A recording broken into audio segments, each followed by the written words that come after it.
Amigas y amigos, bienvenidos a Controversia TV, Política y Cultura Alternativa. Queremos agradecerle todos sus posteos, sus comentarios y sus visitas a nuestro canal, que lo único que busca es construir a generar un pensamiento alternativo político en nuestro país. En esta ocasión tenemos un invitado, por lo menos para mí, de lujo, Manuel Riesco, ingeniero civil de la Universidad de Chile, máster en Economía en la misma universidad, magíster en Economía Política del Instituto de Ciencias de la Academia de Ciencias de Rusia. ¿Es así? De la Unión Soviética. De la Unión Soviética. Claro. Gracias por la corrección. Fundador y actual vicepresidente del Centro de Estudios Nacionales de Desarrollo Alternativo Senda. Candidato a diputado por el país, Partido Amplio Izquierda Socialista en 1989 y que por muy poquito nos salió electo, si no me equivoco, en Quilicura. En Cerro Navia. Cerro Navia, perfecto. Quinta Normal. Así es. Loprado. Así es. Investigador externo del Instituto de Investigación de Naciones Unidas para el Desarrollo Social entre 2003 y 2007 y consultor del Programa de las Naciones Unidas para el Desarrollo en 2002, ¿verdad? Así es. Correcto. Bienvenido, muchas gracias por acompañarnos. También junto a Fernando Sayé y a Pedro Benavides comenzamos con nuestro capítulo con don Manuel Riesco. Fernando. Don Manuel, gracias por estar en Controversia. ¿Cómo partir en este momento histórico que vive nuestro país? Sabemos, y bueno, para dar un contexto, podríamos decir que para tener una forma de gobierno, sabemos que se necesitan dos elementos, una forma política y una forma económica. Y si vemos la historia de nuestro país y la historia del mundo, podemos darnos cuenta que, al menos en el caso de Chile, fue la forma política la que fue guiando los destinos del país y la forma económica iba adaptándose a la forma política en ese funcionamiento, porque ambos son vasos comunicantes. Sin embargo, el año 73 se produce un cambio y es la forma económica la que toma la delantera y la forma política se empieza a adaptar a esa forma económica. Asunto que posteriormente los gobiernos de la Concertación también, y hasta el gobierno actual de la Alianza, ha continuado, donde tenemos pequeñas variaciones dentro de un sistema económico y vemos una forma política que se ha ido adaptando a esas circunstancias. Usted ha hablado de algo así como el parto del siglo, en lo cual plantea básicamente en que Chile tuvo un tejido social que fue construido con los partidos políticos, con el mundo social, con el pueblo y con los militares, más o menos a mediados de los años 20 hasta el año 73. Sobre eso es lo que queríamos conversar con usted y queríamos a ver qué nos puede decir sobre ese parto. Bueno, en primer lugar quiero muy sinceramente agradecer a Controversia por esta invitación y también felicitarlos por lo que ustedes están promoviendo.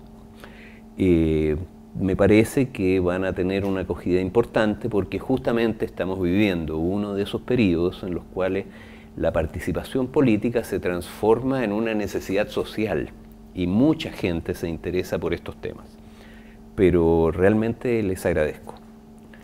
Ahora, efectivamente la idea esta del parto de un siglo es que nuestro país ha atravesado en el curso del último siglo su proceso de urbanización.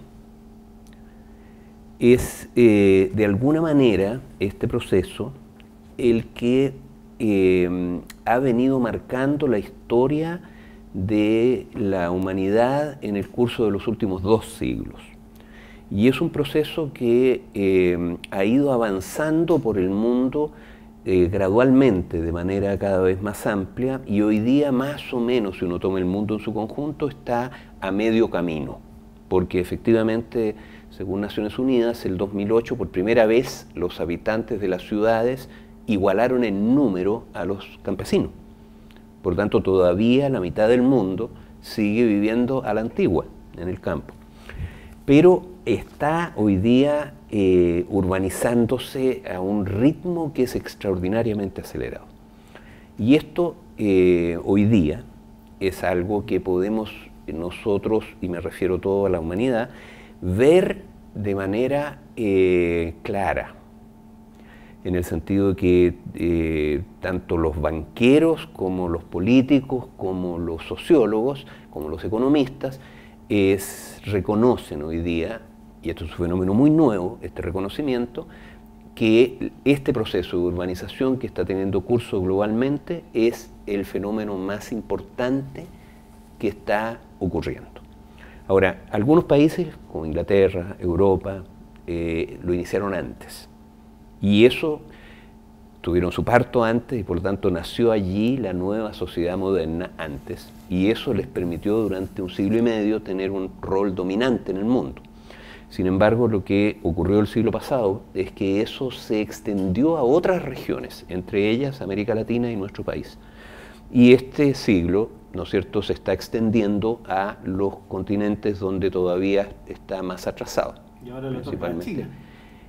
China está en pleno proceso, ¿no es cierto?, pero probablemente, curiosamente, va a terminar este proceso en África, porque África es precisamente el continente que va a cuadruplicar su población en este siglo, precisamente porque el aumento de población es la primera consecuencia del proceso de urbanización.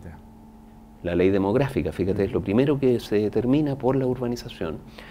Después va a emerger económicamente, porque el segundo fenómeno de la urbanización es ese, porque los campesinos, ellos trabajan de sol a sol, pero lo que producen lo consumen ellos mismos, no lo venden.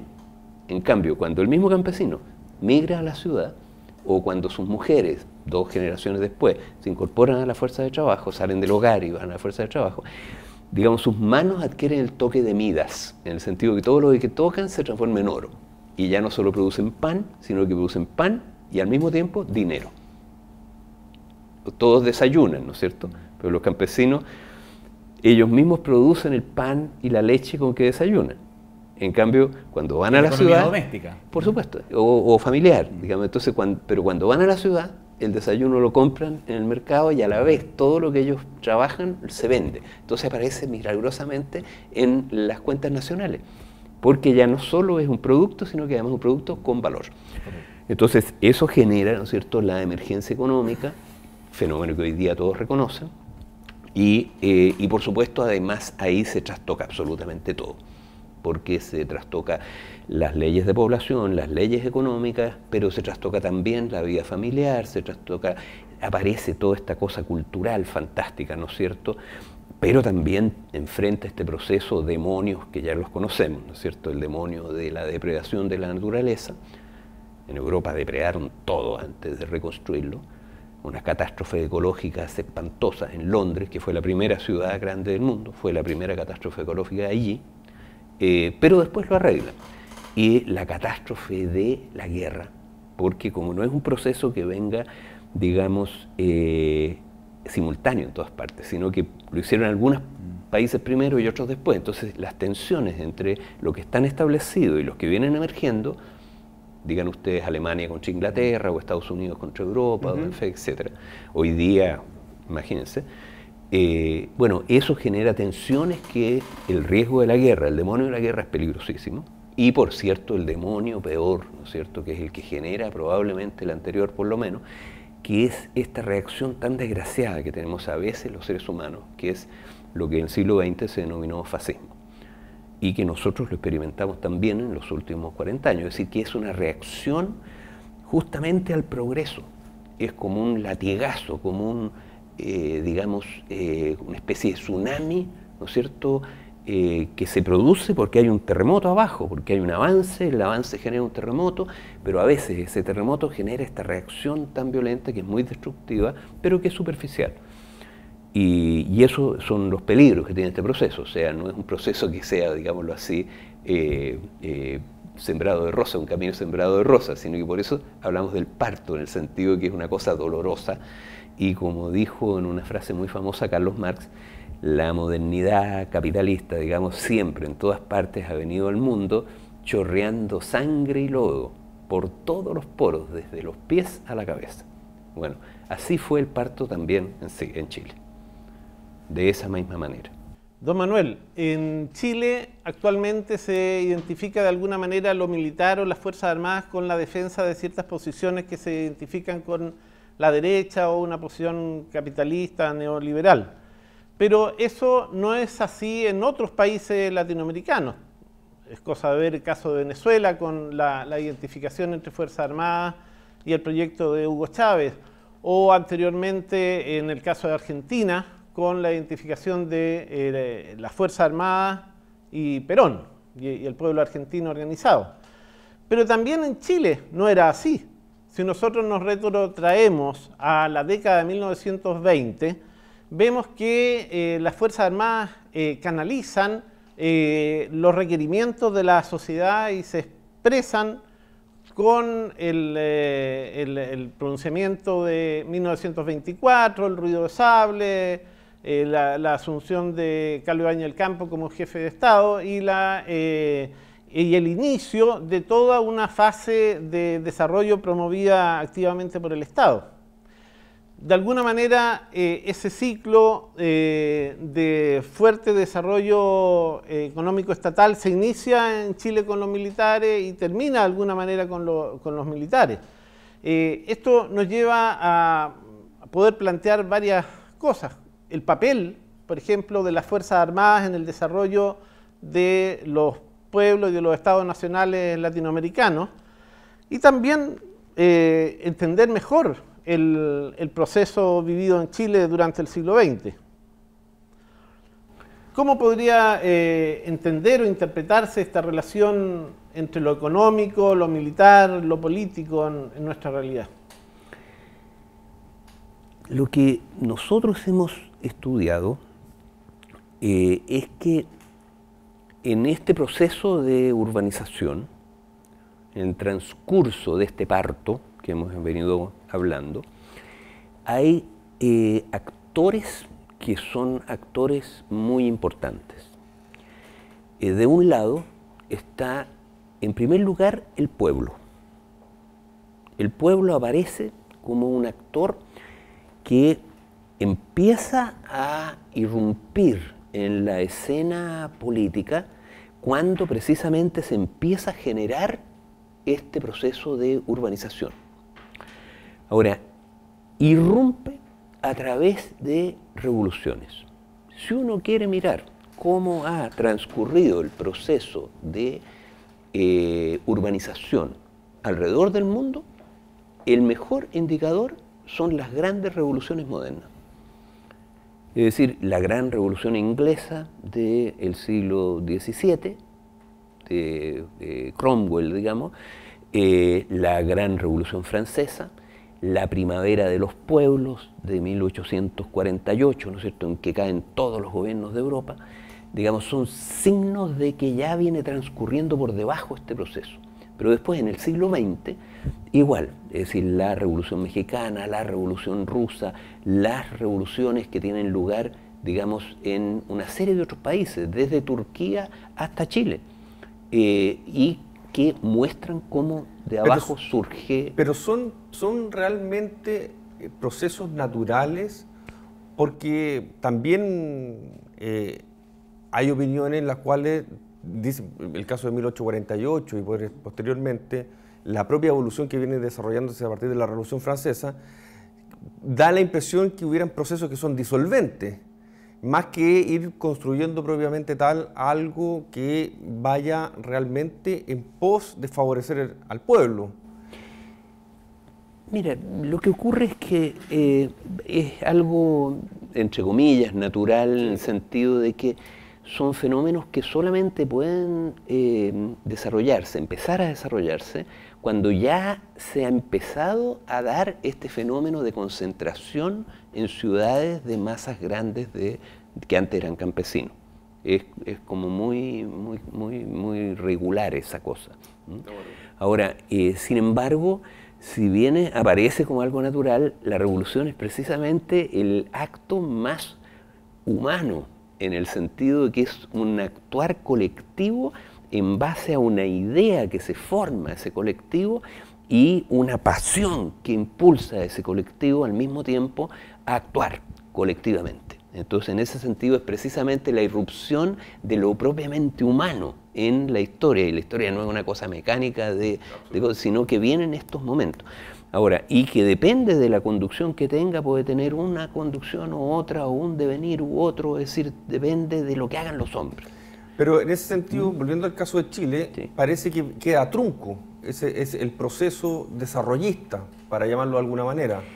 Pero mira, si uno mira, porque esto no es un momento, ¿no es cierto? Estos actores, yo mencioné uno, ¿no es cierto?, que es el pueblo que irrumpe de esta manera, pero no irrumpe en un solo momento, sino que en el caso chileno, por ejemplo, si uno mira el último siglo, el pueblo chileno ha venido irrumpiendo en la escena política cada 10 años, en promedio.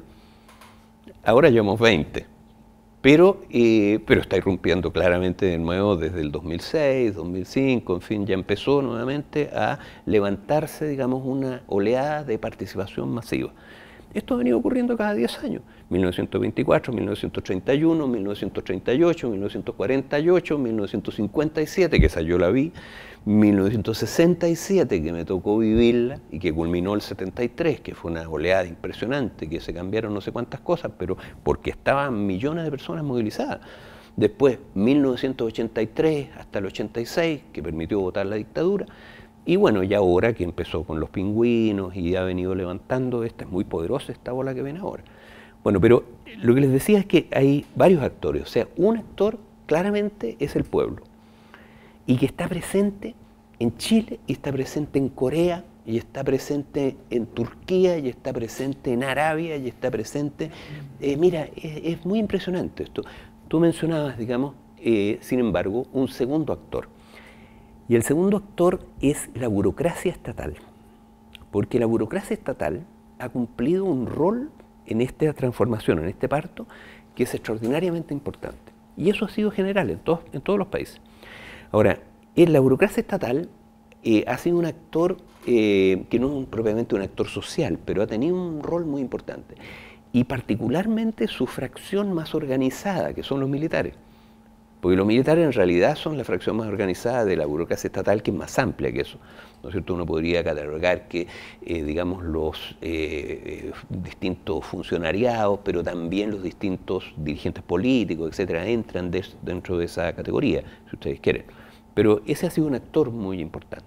Ahora, hay un juego entre esos dos actores, que es un juego en que siempre empuja por abajo estas irrupciones populares, y la burocracia estatal de alguna manera, o bajo distintas formas, reacciona e implementa cambios que permiten apoyarse y resolver los problemas que están planteados en algún momento.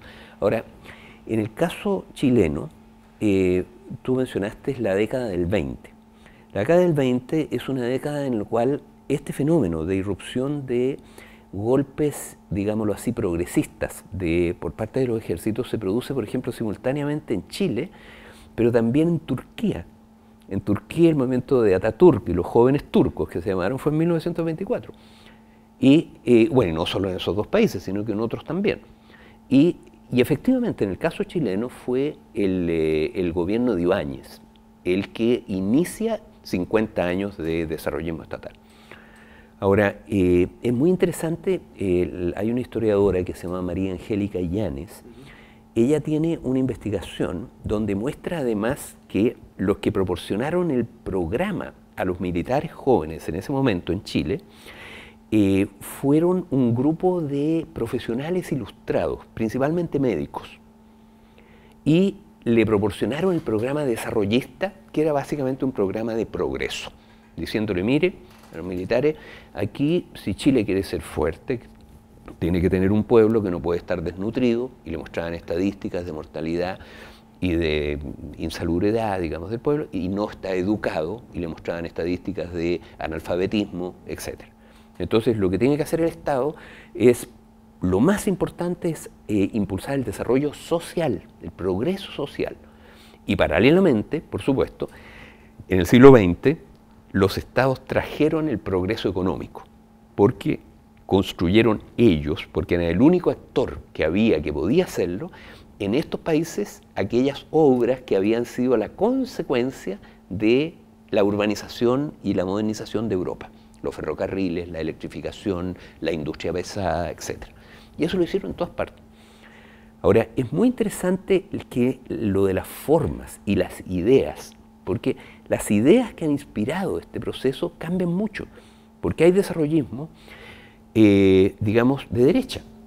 El de Corea, lo mencioné antes. Es un típico caso. En Corea se da esta misma dialéctica entre, digamos, el pueblo peleando desde abajo. Pero, perdón que haga el paréntesis. Sí. ¿Seguimos viviendo en un mundo de izquierda y de derecha? Porque yo creo que esa dialéctica justamente viene a acabarse con la caída del muro y poco a poco a diluirse. Y hoy día yo creo que estamos en una dialéctica distinta. Yo creo que el ideario de derecha, el ideario de izquierdas, justamente producto de la propia globalización, ha ido disipándose y nos enfrentamos hoy día más bien, yo diría, en un polo tenemos al liberal socialismo frente al gran pueblo que se está resistiendo frente a este liberal socialismo. Y por lo tanto suena un poco extraño seguir hablando de izquierda y derecha.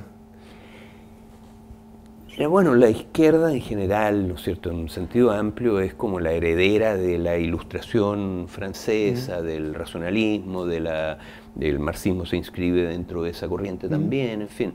Es una de las grandes corrientes que ha impulsado este proceso, pero como tú bien dices, no ha sido la única. A veces estos procesos han sido dirigidos, por ejemplo, en Brasil. En Brasil se produce un fenómeno muy similar. Está el golpe de Vargas, ¿no es cierto?, que es en los años 30. Getúlio Vargas. Claro, y que moderniza, integra al Estado brasileño, pero que sigue en general un decurso bastante conservador, particularmente a partir del golpe del 64, ¿no es cierto?, que ahí claramente ya toma un rasgo muy conservador. Pero sin embargo es un gobierno que igualmente hace las cosas que los gobiernos desarrollistas han hecho. El caso de Irán, de la revolución islámica, no es ni izquierda ni derecha. Exacto, es una cosa que apela, ¿no es cierto?, a otras ideas. El mismo, perdona. Sin embargo, en el caso de Chile, a partir de 1938 y salvo de 1958 a 1962, el signo político, para ir no sé, modelando el lenguaje político, era precisamente de la izquierda o de la centroizquierda, con gobiernos radicales. Sí. Carlos Ibáñez del Campo tuvo un corto periodo que no podríamos decir que era necesariamente derecha o como entendemos la derecha, y después, bueno, tenemos Eduardo Frei y el gobierno de la Unidad Popular. A partir de esto, quería consultarte, Manuel. Tú aludes a la burocracia. Ahí hay un autor, Max Weber, que desarrolló mucho esto respecto al papel de la burocracia. La burocracia asociada al partido político, ¿son condiciones sine qua non?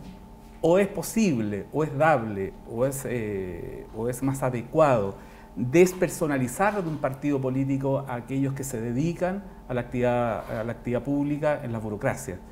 Porque las Fuerzas Armadas se determinan o se establece que son no deliberantes y supeditadas al poder político. ¿Por qué no los funcionarios que toman decisiones estratégicas, que en general son todos militantes de partido? Bueno, en general las burocracias cumplen un rol, digamos, profesional en todos los países. Ese es su papel, y mientras más desarrollado el país, más crece una burocracia profesional, que es distinta a los partidos políticos. El rol de los partidos y de los gobiernos es dirigir ese aparato, no reemplazarlo de tanto en tanto por sus militantes. Así se va estableciendo. Digamos, eso es efectivamente, como dices tú, ese es el carácter que tiene la burocracia. Lo que pasa es que la burocracia como tal ejerce y ha ejercido en todo este proceso un rol extremadamente importante, porque de alguna manera también tienes una cierta autonomía. Ahora, perdón, pero justamente agarrándonos de ahí y del concepto de burocracia, seguimos pensando también, perdón que haga la disidencia a veces, o el contrapunto, pero ¿por qué no es pensable que solamente el pueblo o la nación quede limitada a las instancias del Estado y solamente a la burocracia, y no poder darle la posibilidad de exceder las instancias del Estado, sobrepasando las instancias del Estado con una participación netamente directa? Lo que pasa es que el proceso de modernización en general, en todos los lugares, ¿no es cierto?, ha establecido una serie de instituciones, ha creado una serie de instituciones. Y la más importante de todas esas instituciones ha sido en todos los países el Estado. Es decir, se ha creado el Estado moderno, que el Estado moderno, ¿no es cierto?, surge precisamente de este proceso de urbanización y a su vez surge para construir los mercados, por ejemplo. Esta oposición que se ha querido hacer entre los estados y los mercados, por ejemplo, es una cosa muy absurda, porque todos los mercados han sido creados institucionalmente por los estados. Si el Estado ¿Pero alemán, el mercado no es anterior al Estado? No, pues, imagínate tú el Estado alemán, el mercado alemán. ¿Quién lo creó? Sí, de acuerdo. Lo creó el Pero Estado este sería, alemán. si me perdonan los contertulios, para el capítulo 2 de Controversia TV con este flamante invitado Manuel Riesco, que te invitamos a que sigas con nosotros para el capítulo número 2. Agradecerles, amigos, y nos vemos en una próxima oportunidad, precisamente con don Manuel Riesco.